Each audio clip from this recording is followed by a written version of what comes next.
Illini basketball securing some big-time official visits. This is going to be fun.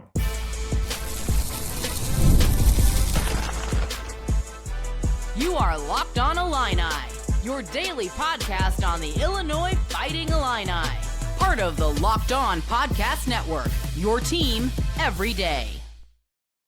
Welcome one, welcome all to another edition of Locked On Illini. Thank you all so much for making us your first listen each and every day. And thank you so much for making the Locked On Sports Network the #1 sports network in the world. Today's episode is brought to you by Kalshi. For a limited time, download the Kalshi app and use code LOCKEDON to get $10 when you trade $10. My name is Sonny Verma, your host here at Locked On. So if you're new to the channel and if you're a fan of the Illini, make sure you hit the like button, make sure you're subscribed as I provide daily coverage of Illinois. We've got football season just right around the corner, and then we always have basketball news here, and that's what we're going to kind of discuss today. Yesterday meaning on Monday, it was announced that two very highly targeted basketball players are going to be making official visits to Champaign. It's Navarro Bowman Jr., who I've talked about on a previous episode, but also Darius Wabbington. And so I figured what we'll do today is I'll give you a little more backdrop on Wabbington and what kind of player he is. And by the way, I hope I'm saying this name right.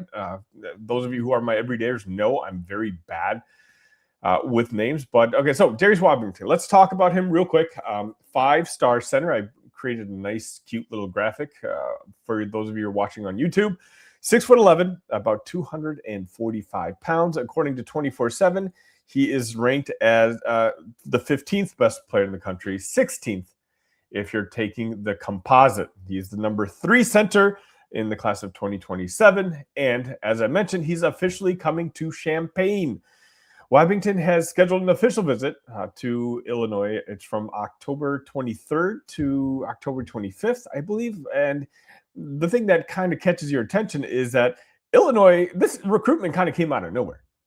Wabbington was not a guy whose name I heard all that often when it comes to, I knew there was interest, but quite honestly, if you take a look at my notebook, there's like 100 guys that Illinois is quote unquote interested in. Wabbington basically Illinois wasn't in the final 6 for Darius until essentially on Monday. Kentucky was in the final 6, and then all of a sudden, Kentucky was out and Illinois was in. Now, again, this doesn't mean that I'm all of a sudden saying Illinois is the favorite. Obviously, they're probably not. But when you're talking about one of the 15 best players in America, and he's already announced that you are among his finalists, I feel like I owe it to you guys to at least give a backdrop of who he is. Just like this recruitment kind of came out of nowhere. Who knows? Maybe Illinois can make just as much of a big impression when he does step foot onto campus. And, maybe he's a future Illini. Okay, so anyways, let's just talk about the player in general. This is not just a recruiting ranking story, okay? 6'11", 245 pounds. Last season, he averaged 17.2 points and 9.4 rebounds per game. Also, a little over 2 assists. His team went 28-2 and won the first Open Division State Championship in program history. And then he went on to the summer, played for Compton Magic on the Adidas circuit. And against a high-level competition, he averaged 16.7 points, 7.2 rebounds, 2.2 assists, and 1.3 blocks. And then Wabbington also played for Team USA at the Under-18 AmeriCup, which I covered on this channel, and he averaged 9.2 points per game, 4.2 rebounds, and another 2.2 assists. Why do I keep emphasizing the assists? Because, of course, that's probably one of the main reasons that Illinois is so interested in him and why they want this kid. Clearly, he's not just a traditional center, right? He's not a big guy that you just put on the block or have him protect the rim.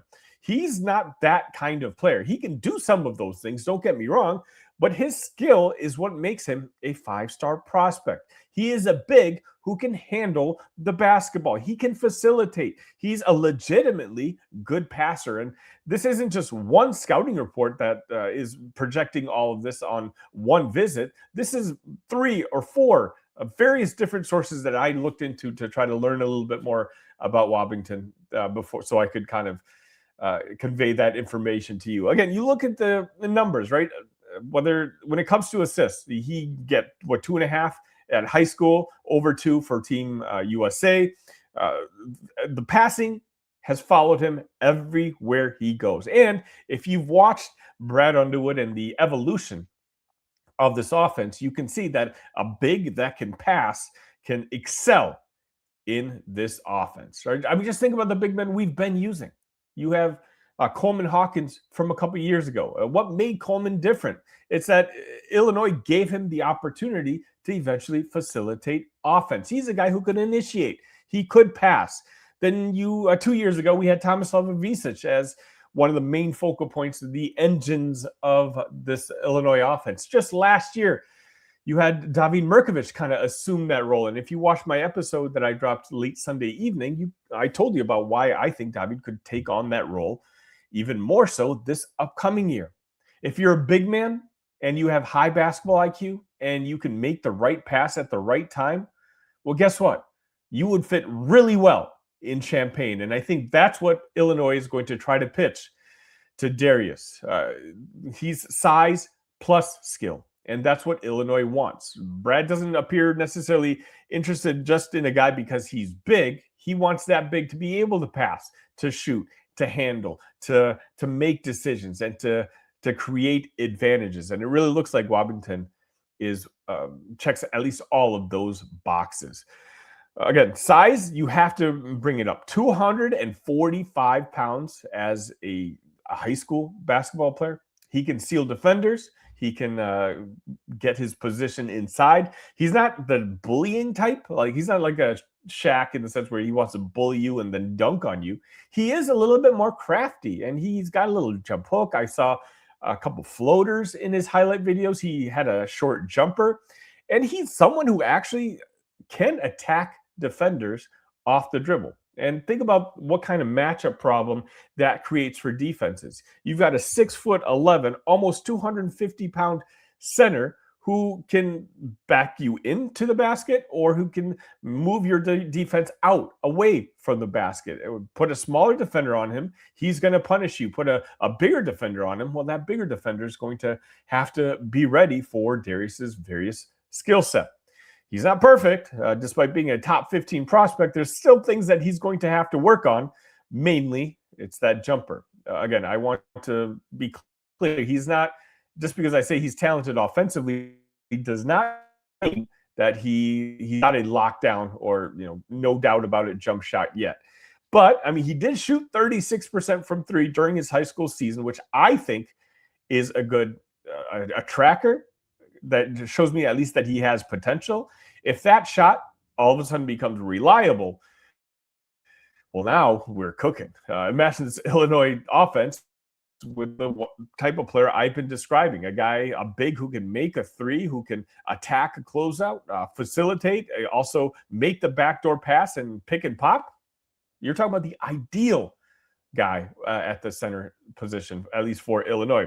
It sounds like a Brad Underwood big man to me. Again, also, when Wabbington was asked about what he's looking for in his school, and among the things he talked about was how a program is going to use him. And this is what has me somewhat optimistic about his visit in October. Of course, as long as he makes it to Champaign in October. What he wants is freedom to play inside and out. Those are his words when he met with, I forget who it was. I apologize. Look, we know he's skilled. He wants an opportunity to showcase that skill and make his teammates better, both inside and outside. Well, that's got to be music to Brad Underwood and assistant Orlando Antigua. We all know Orlando Antigua, he's already one of the best recruiters in the country. Nationwide, pretty much everyone knows that. But those of you diehards also recognize that what makes Orlando so valuable is that he is one of the best big men developers in the entire country.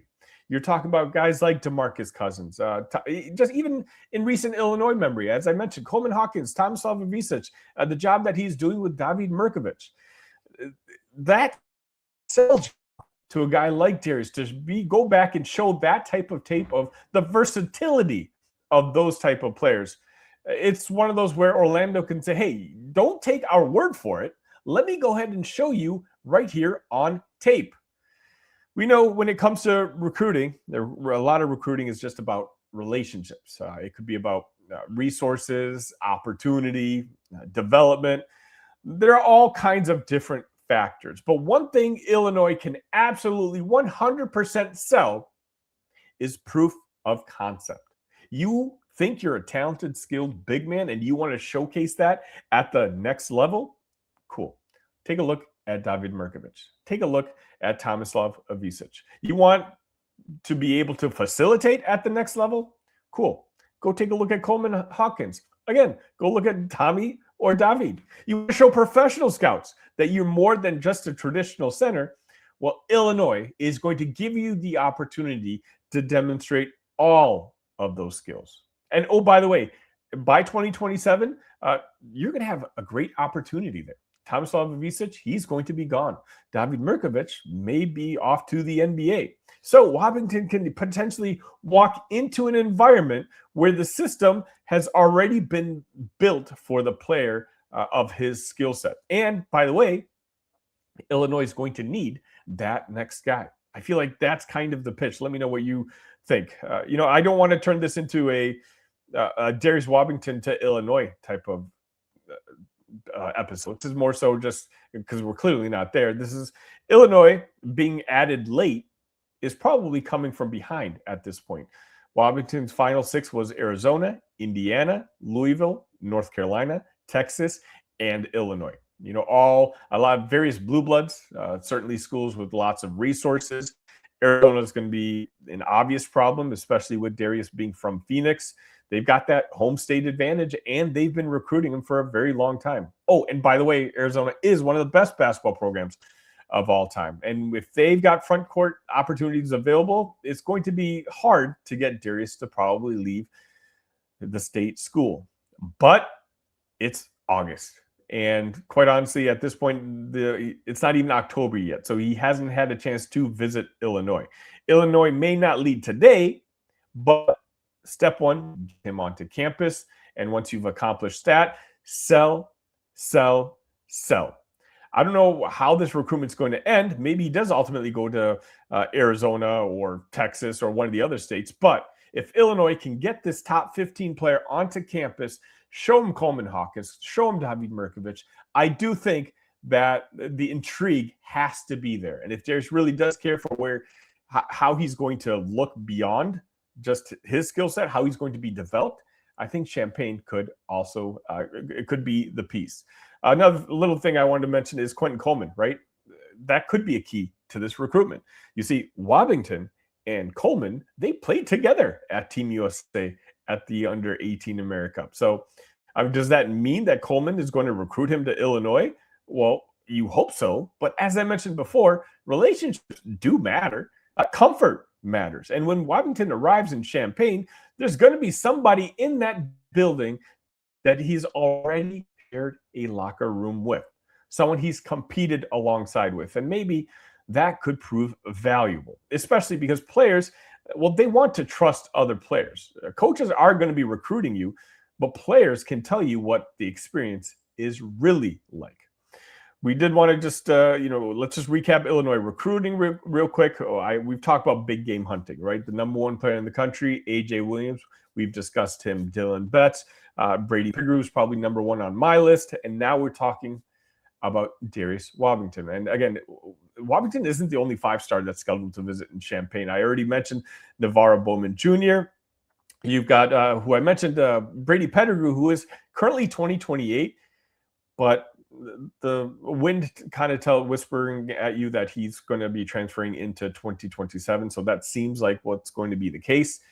We'll see what happens. But I will say that you kind of see the impact that the Final Four had on Illini recruiting as of late. Illinois just has that exposure now. It's got that brand visibility. If you want visibility, Illinois got it. If you want NBA development, Illinois has proven to be able to develop players into one and dones and get them to the NBA. You want to play in a really tough conference? Well, welcome to the Big Ten. It seems like any checklist that a promising player would really need, Illinois is able to do for you at this point. And again, they've already had a solid foundation for that 2027 class. They already got Quentin Kitt from Peoria and Mason Martin out of Naperville, Illinois, 2 in-state commitments. So imagine what you get when you had an elite national prospect to that class. Whether Illinois is able to lock this one down, we don't know, but we do know that October 23rd to 25th is going to be a big weekend. And honestly, I like where Illinois stands in that visit list. They're not first, they're not necessarily last, but Darius, that he can become something that he envisions. Whether that's going to work or not, we'll see. If I'm handicapping the recruitment today, I'm not putting us ahead. But if I'm handicapping this recruitment overall, I think it's hard to count out Brad Underwood, and I think it's hard to count out Orlando Antigua.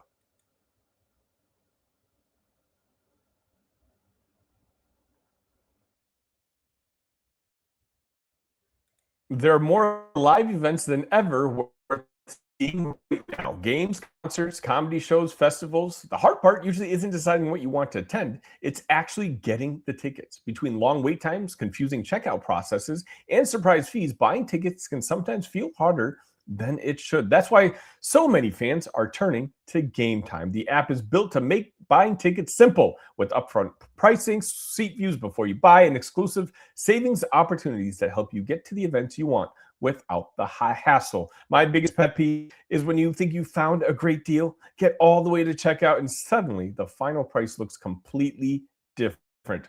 Game Time takes the guesswork out. Take that guesswork out of buying tickets to every type of event with Game Time. Download the Game Time app, create an account, and use code LOCKEDON for $20 off your first purchase. Terms apply. Again, create an account and redeem code LOCKEDON for $20 off. Download the Game Time app today.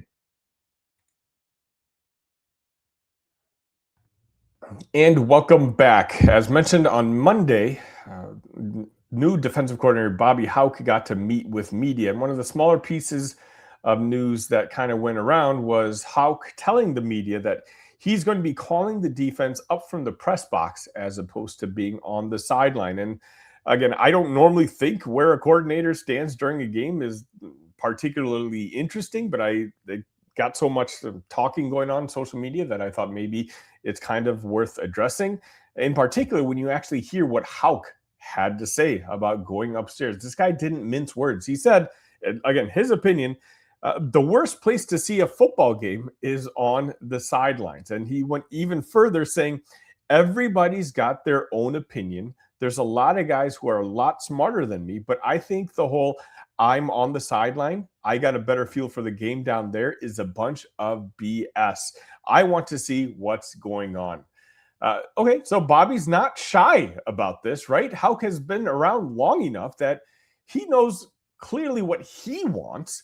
And honestly, there's positives and negatives to this decision. So I figure what I'll do, I'll talk about it. I'll talk about it on an intermediary type of way. If you're more of a football coach, maybe you could even add more comments in the comment section to let us know what I got right, what I got wrong, and maybe some things that I decided to, or I, for whatever reason, omitted. Some positives of being up in the press box is, of course, you can see everything. You can see what's going on, and you can see, well, now that Illinois is changing so many things defensively by installing that Hauck 3-3-5 defense, they're going to be more aggressive, and they're going to be moving a lot of players around. There'll be a lot of blitzing of linebackers, at least significantly more than they did under the predecessor, Aaron Henry. You're going to have hybrid positions like the Jack and the Chief. The entire philosophy is built around creating movement, pressure, confusion, and trying to get negative plays. Well, from up top, he can see the offensive formation. He can see how much the receivers are spacing. He can see their motion. He can see how the offensive line is reacting to different Illinois fronts. And after the snap, he can see how everything is developing. And that's hard to see from the home field level. If Illinois is giving up a 25-yard run, well, Hauck isn't just trying to figure out who screwed up. He should have a better view of how and why it happened. Was somebody in the wrong gap?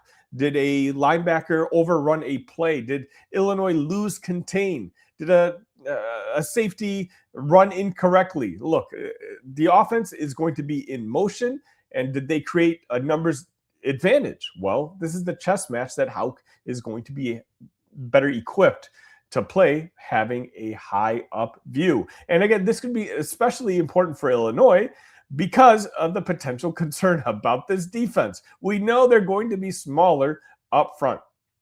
Bret Bielema has been pretty transparent about why Illinois made this philosophical shift. But, because the price for the premium defensive line talent has gone up, Illinois is going to try to play a different game.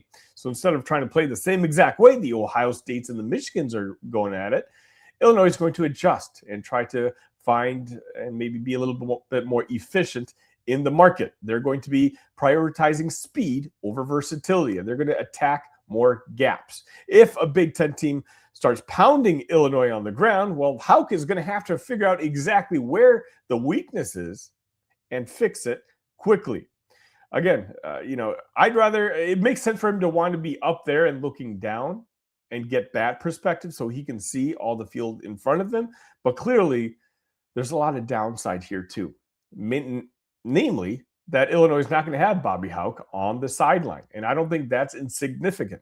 We've talked about how much experience Hauck brings to this staff. He's been a head coach for 2 decades, or at least almost 2 decades.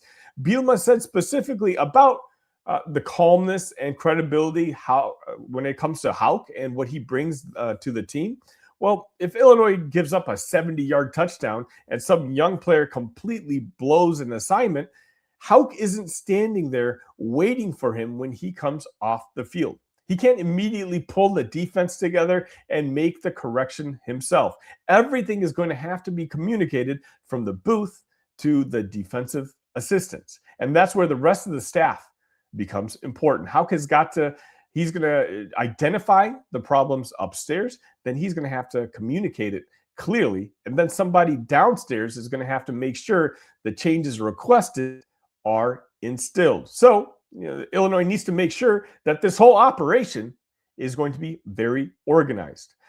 There's also something just to be said about feeling the emotional temperature of your defense. You can see when somebody is exhausted, or you can see or sense their frustration. Hauck doesn't apparently think that's going to be as important as being upstairs and seeing what the defense is allowed or is able to do. Whether that's a right choice or not, I don't know. But I do. We've seen both at Illinois.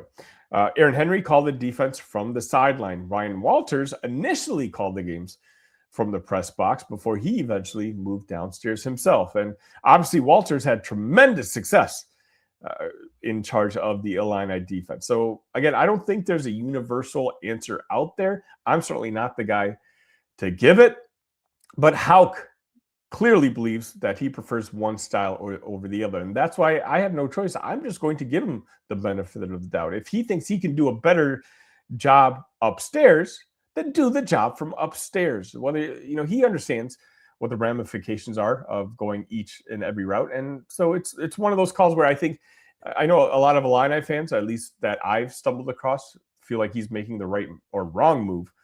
I just don't know if it's in our judgment. You let me know whether you have a preference one way or the other on where Hauck should be. Should he be upstairs? Should he be downstairs? Maybe some of you guys who coach real football, high school, college, whatever level it might be. I know I have some of you as viewers. Let me know what your opinion on the differences is.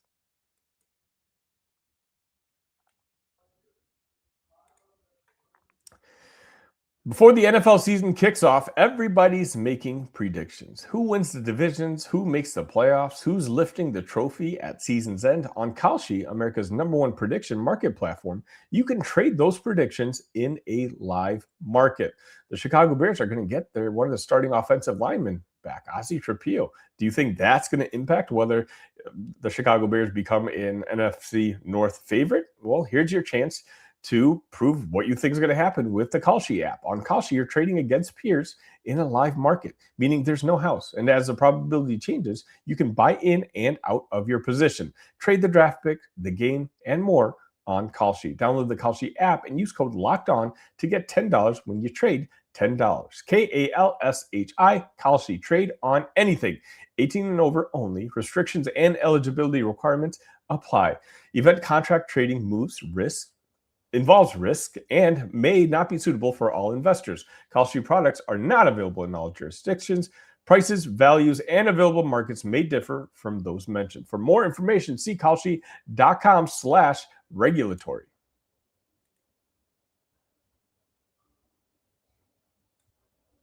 And welcome back. First and foremost, I wanted to say I appreciate all of you guys for the patience that you've shown.